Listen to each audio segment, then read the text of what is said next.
अच्छा, एक एक आम सी कहानी से शुरू करते हैं। मान लीजिए किसी बहुत करीबी दोस्त की शादी है हम्म। और आपका एक और दोस्त मतलब जिगरी यार हम्म। वो ऐन मौके पर आने से मना कर दे। आप वजह पूछते हैं और जवाब मिलता है बस यार मन नहीं कर रहा। या फिर सोचिए आप किसी को ऑनलाइन देखते हैं, वो टाइपिंग वाला बबल भी आता जाता है लेकिन आपके मैसेज का कोई जवाब ही नहीं, सीन पर छोड़ दिया गया है। कैसा लगता है? मतलब खून खौल जाता है ना।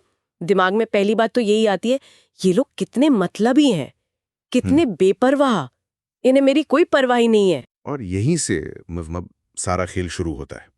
वो जो पहली इंस्टिंक्टिव प्रतिक्रिया होती है ना, वो हमेशा एक व्यक्तिगत हमले की तरह महसूस होती है। हमें लगता है कि लोग हमें जानबूझकर बिना किसी वजह के दुख पहुंचा रहे हैं। पर क्या ये सच है? आज हम जिन विचारों पर गौर कर रहे हैं वो एक बहुत ही असहज लेकिन जरूरी सवाल उठाते हैं। क्या वाकई कोई बिना किसी वजह के कुछ करता है? और दिलचस्प बात यह है कि हमारे सोर्स, जो कि प्राचीन स्टोइक फिलॉसफी से लेकर मॉडर्न साइकोलॉजी तक फैले हुए हैं, वो सब एक ही नतीजे पर पहुंचते हैं। लोगों के व्यवहार के पीछे हमेशा एक वजह होती है, भले ही वो वजह हमें दिखाई ना दे। चलिए इसी बात की तह तक चलते हैं फिर। हमारे सोर्स की सबसे पहली और मुझे लगता है सबसे बुनियादी बात यही है, no one does anything for no reason. मतलब हर काम के पीछे एक वजह होती है, हर एक काम के पीछे। हर एक। तो इसका मतलब वो दोस्त जिसने शादी में आने से मना किया, उसके पास भी कोई असली वजह होगी। हो सकता है वो बस ये कहने की हिम्मत न जुटा पा रहा हो कि उसके पास ढंग के कपड़े नहीं है, या शायद वो किसी आर्थिक तंगी से गुजर रहा हो, या वो इंसान जो ऑनलाइन तो है पर जवाब नहीं दे रहा, हो सकता है वो ऑफिस की किसी बड़ी टेंशन में फंसा हो, या घर में किसी से बहस हो गई हो। बिल्कुल, हमारे सोर्स यही कहते हैं कि लोग वो करते हैं जो उन्हें उस पल में अपनी समझ, अपने संसाधनों और अपनी इमोशनल स्टेट के हिसाब से सबसे अच्छा विकल्प लगता है। अब यहाँ पर एक बहुत जरूरी बात समझनी होगी। हो सकता है जो वो कर रहे हैं वो हमारे लिए बिल्कुल सही ना हो, हाँ, वो शायद नैतिक रूप से भी सही ना हो, लेकिन वो फैसला उनके अपने डर, उनकी सीमाओं, उनके पुराने जख्मों या उनकी अपनी धारणाओं से आता है। वो अपनी दुनिया के नजरिए से काम कर रहे हैं, हमारी दुनिया के नजरिए से नहीं। ये बात समझ में आती है कि वो अपनी दुनिया के नजरिए से काम कर रहे हैं। लेकिन क्या इससे हमारे गुस्से या दुख का एहसास कम हो जाता है? सच तो ये है कि चोट तो तब भी उतनी ही पहुंचती है जब कोई आपका भरोसा तोड़ता है। तो ये जानना कि उसकी कोई वजह होगी मेरे दर्द को कम तो नहीं कर देता, उल्टा कभी-कभी ये एक बहाने जैसा लगता है। आपने बहुत ही वाजिब मुद्दा उठाया है और सोर्स भी इस बात को मानते हैं। किसी के बर्ताव की वजह को समझना आपके दर्द को अमान्य नहीं करता। आपका दुख 100% असली और जायज है। यहाँ मकसद दर्द को नकारना नहीं, बल्कि उस दर्द के साथ आने वाले गुस्से और कड़वाहट के चक्र को तोड़ना है। साइकोलॉजी में इसे फंडामेंटल एट्रीब्यूशन एरर कहते हैं। फंडामेंटल एट्रीब्यूशन एरर, ये क्या है? ये हमारी एक मानसिक आदत है। जब कोई और गलती करता है तो हम उसके किरदार को दोष देते हैं, जैसे वो दोस्त मतलबी है या मेरा बॉस बेवकूफ है। लेकिन जब हम वही गलती करते हैं तो हम हालात को दोष देते हैं। अच्छा। मैं लेट हो गया क्योंकि ट्रैफिक था, या मैं मीटिंग के लिए तैयार नहीं था क्योंकि रात भर बच्चे ने सोने नहीं दिया। हम अपने लिए हमेशा एक बाहरी वजह ढूंढ लेते हैं, लेकिन दूसरों के लिए उनकी अंदरूनी शख्सियत को ही दोषी ठहरा देते हैं। अच्छा, तो ये एक तरह का मेंटल शॉर्टकट है जो हम सब लेते हैं। हम मान लेते हैं कि सामने वाला बुरा है, बजाय ये सोचने के कि शायद वो बुरे हालात से गुजर रहा है। ये तो वाकई सोचने वाली बात है। ये जानने से कि ये एक साइकोलॉजिकल बायस है, हमें अपने गुस्से को थोड़ा शक की नज़र से देखने में मदद मिलती है। ठीक। ये आपको तुरंत नतीजे पर पहुंचने से रोकता है, या आपको एक पल का ठहराव देता है, और उस ठहराव में ही समझ की गुंजाइश पैदा होती है। आप गुस्से से तुमने ऐसा क्यों किया पूछने के बजाय शायद चिंता से सब ठीक तो है पूछने की तरफ बढ़ते हैं। ठीक है, चलिए छोटी मोटी बातें तो समझ आती हैं, दोस्त का शादी में ना आना, किसी का मैसेज का जवाब ना देना, यहाँ तक कि ये फंडामेंटल एट्रीब्यूशन वाली बात भी मैं मान लेती हूँ। ये सब तो रोजमर्रा की बातें हैं। लेकिन ये सिद्धांत कहाँ तक लागू होता है? मतलब इसकी कोई सीमा है या नहीं? और हमारे सोर्स इस मामले में कोई रियायत नहीं बरतते। वो इस बात को एक बहुत ही मुश्किल और भयानक मोड़ पर ले जाते हैं। हाँ, और यहीं पर इस चर्चा का सबसे संवेदनशील और जरूरी हिस्सा आता है, जहां इस विचार की असली परीक्षा होती है। हमारे सोर्स में एक बहुत बड़ा और मुश्किल उदाहरण दिया गया है, हत्यारों का। सोर्स में साफ साफ लिखा है कि हत्यारे भी बिना किसी वजह के हत्या नहीं करते हैं। हो सकता है वो बदला लेना चाहते हो या कुछ ऐसा पाना चाहते हो जिसकी उन्हें बहुत समय से चाहत थी। नहीं, ये बात मेरे गले नहीं उतर रही है। एक हत्यारे के काम को वजह के चश्मे से देखना उसे एक तरह की लेजिटिमेसी नहीं देता। ये एक बहुत ही खतरनाक ढलान है जहां हम बुरे कामों के लिए बहाने ढूंढने लगते हैं। मैं आपकी इस आपत्ति को पूरी तरह समझता हूं और इसका सम्मान करता हूं। और यहीं पर सबसे ज्यादा सावधानी बरतने की जरूरत है। सोर्स ये साफ करता है और हम भी इस पर जोर देना चाहते हैं कि इसका मतलब बुरे कामों को, हिंसक कामों को सही ठहराना बिल्कुल नहीं है। हत्या एक घिनौना अपराध है और उसे किसी भी तरह से जायज नहीं ठहराया जा सकता। वजह को समझना उसे मंजूरी देना नहीं है। Understanding is not condoning. तो फिर इसका जिक्र ही क्यों? इस उदाहरण को देने का मकसद क्या है? अगर हमें उसे जायज नहीं ठहराना, तो फिर वजह जानकर हासिल क्या होगा? मतलब ये समझाना है कि हम सब, चाहे हम खुद को कितना भी अच्छा समझते हो या कोई कितना भी बुरा हो, अपने कामों को अपने मन में सही ठहराने की कोशिश जरूर करते हैं। ये इंसान का स्वभाव है। हत्यारा भी जब हत्या करता है तो उसके दिमाग में कोई कहानी चल रही होती है, कोई तर्क चल रहा होता है जो उसे ये करने के लिए उकसाता है।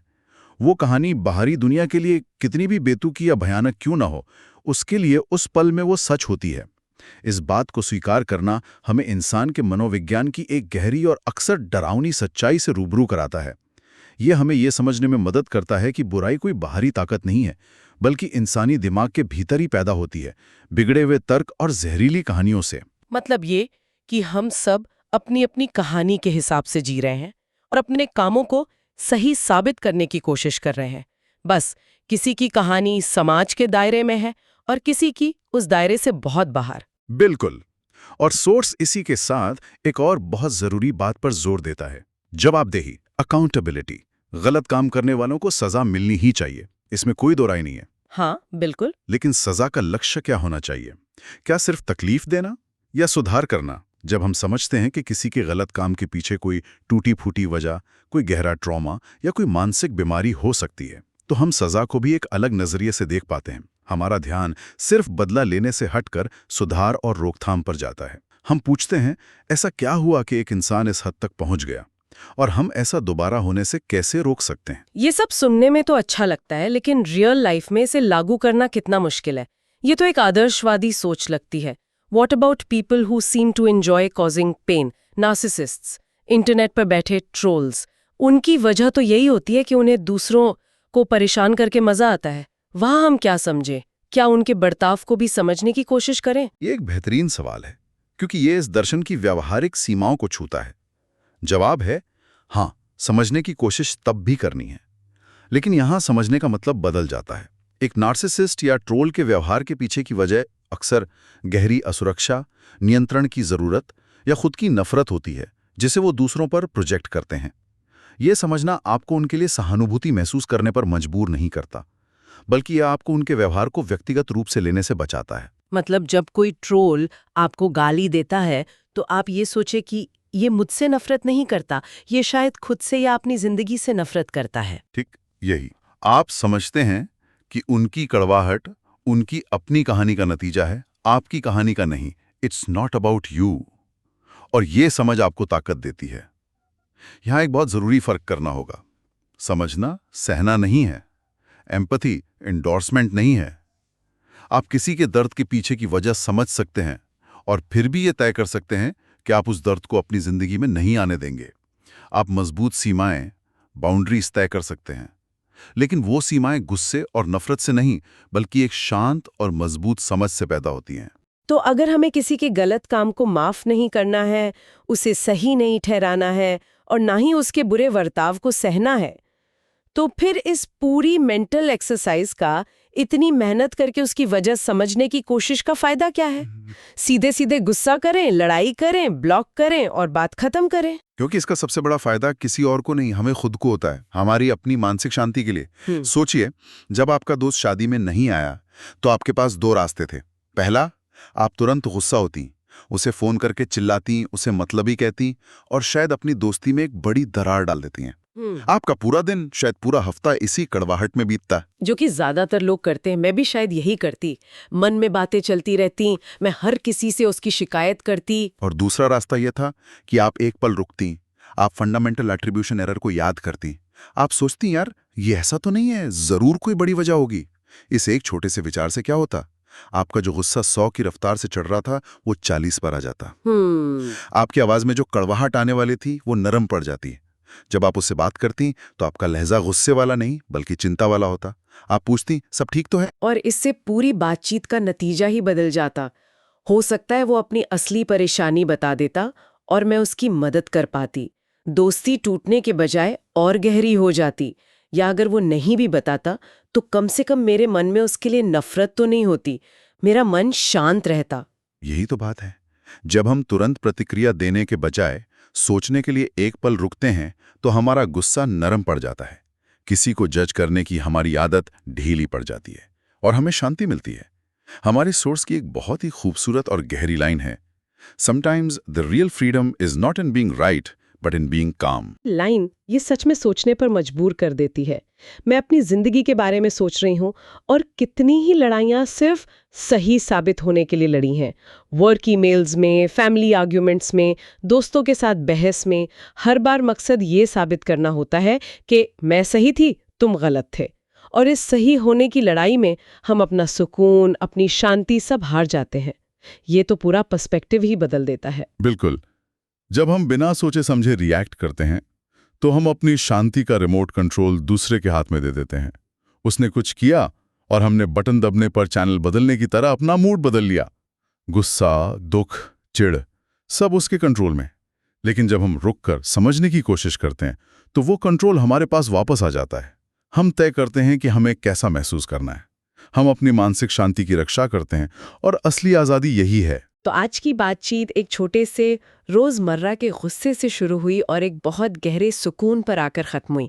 हमने देखा कि कैसे दूसरों के नजरिए को समझने की एक छोटी सी कोशिश हमें खुद के गुस्से और बेचैनी के पिंजरे से आजाद कर सकती है। बात ये नहीं है कि हम दूसरों को माफ कर रहे हैं या उनके कामों को सही ठहरा रहे हैं। बात यह है कि हम खुद को उस गुस्से के बोझ से, उस कड़वाहट के जहर से आजाद कर रहे हैं। हाँ, ये खुद को दिया गया एक तोहफा है। दूसरों को समझने की कोशिश असल में खुद को शांत रखने का एक तरीका है। और जाते जाते आगे के लिए एक सवाल छोड़ जाते हैं। अगली बार जब किसी के काम से आपको दुख पहुंचे, चाहे वो कोई करीबी हो या कोई अजनबी, तो तुरंत क्यों पूछने के बजाय या मन में ये सोचने के बजाय कि उसने ऐसा क्यों किया, बस एक पल के लिए रुककर ये सोचिएगा, उनकी कहानी का वो कौन सा हिस्सा है जो मुझे दिखाई नहीं दे रहा है। क्या बात है! ये एक सवाल ही शायद हमें कई लड़ाइयों से बचा सकता है, खासकर उन लड़ाइयों से जो हम अपने ही मन में लड़ते हैं। और अगर आप ऐसी ही गहरी और सुकून देने वाली बातें हर हफ्ते पढ़ना चाहते हैं तो हमारे संडे रीड्स व्हाट्सएप चैनल को जरूर फॉलो करें। आपको वहां ऐसे विचार मिलेंगे जो आपके हफ्ते को एक शांत और मजबूत शुरुआत देंगे। ये छोटी छोटी बातें जिंदगी को देखने का नजरिया बदल देती हैं। बिल्कुल। और हाँ, अगर आप इन विचारों को और गहराई से समझना चाहते हैं तो हमारे हार्ट सिद्धि YouTube चैनल को सब्सक्राइब करना न भूलें। वहाँ हम इन विषयों पर और भी विस्तार से बात करते हैं। आज के लिए बस इतना ही। शुक्रिया।